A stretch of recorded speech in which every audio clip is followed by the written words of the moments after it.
Hi everyone, so this is the fourth video, step 03 of 5 videos for the Lincoln Park Pavilion.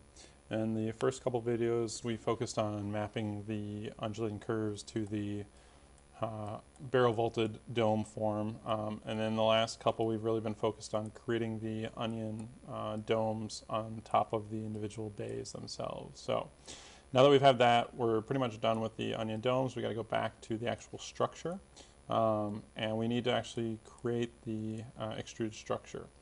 So this first one's going to be, this fourth video I should say, is the easiest of them, and basically all it's going to be doing is creating closed curves onto the surface itself. And to do that, we actually kind of already have the start of that. If we go all the way back to the very first step, coming out of this curve on surface, we have the first kind of pairing, if you will, and then coming off of the mirrored, we have the second pairing within there. So let's go ahead and pull both of these down. I'm going to go ahead and again curves component within here, wire the first one, and I'm going to just call this first curves, I guess, mapped curves you could call them.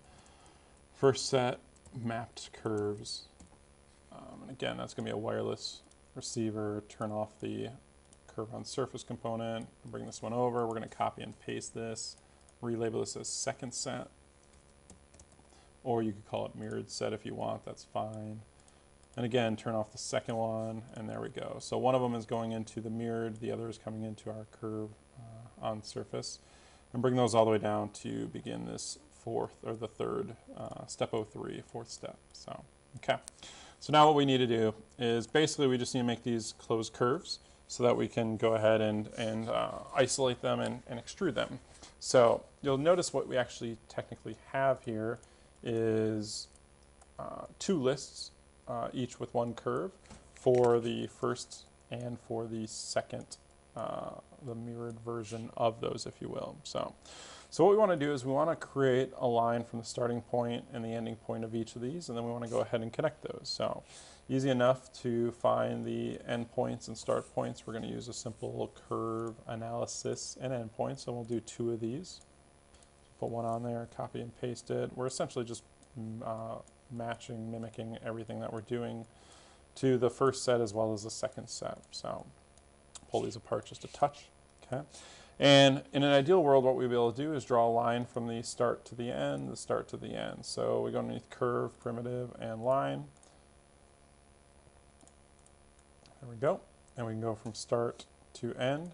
The problem is that that actually draws a line all the way across the XY plane here.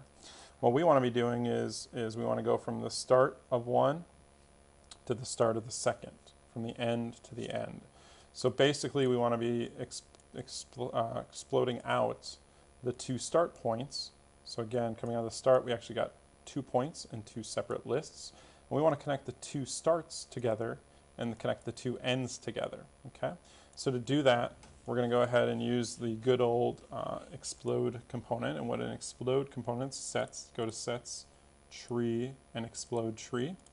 And again, what a set explode does is it takes the two different lists and sends them out two separate outputs, okay?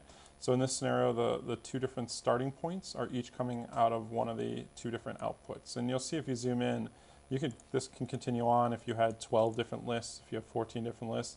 You'll notice because I only have two different lists, once I hit the third list and fourth list, it's essentially empty, and there's nothing happening in there, so I only really need the two. So I'm going to copy and paste this and do the same with my ends. And now I have my two starts coming out of a component and my two ends coming out of a component. We want to go ahead and connect those together, so curve, primitive, and line, and we're going to use two of these. Whoop. Try that again. There we go.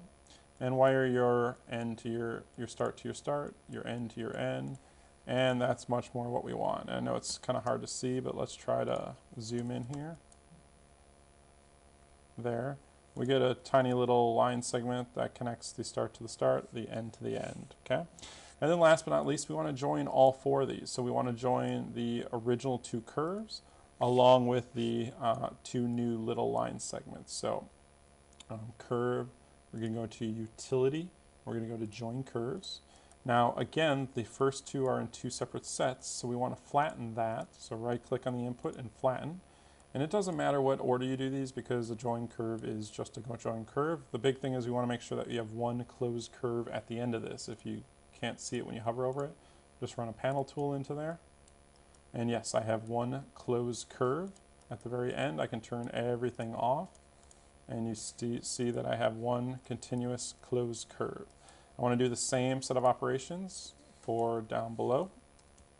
Okay. We're going to rewire everything. So the start is going to go to the first explode tree, the end is going to the second explode tree, and then the second set's going into the joined with the hold down shift with the two individual line segments. And again, turn everything off and verify that you have one closed curve, and we do.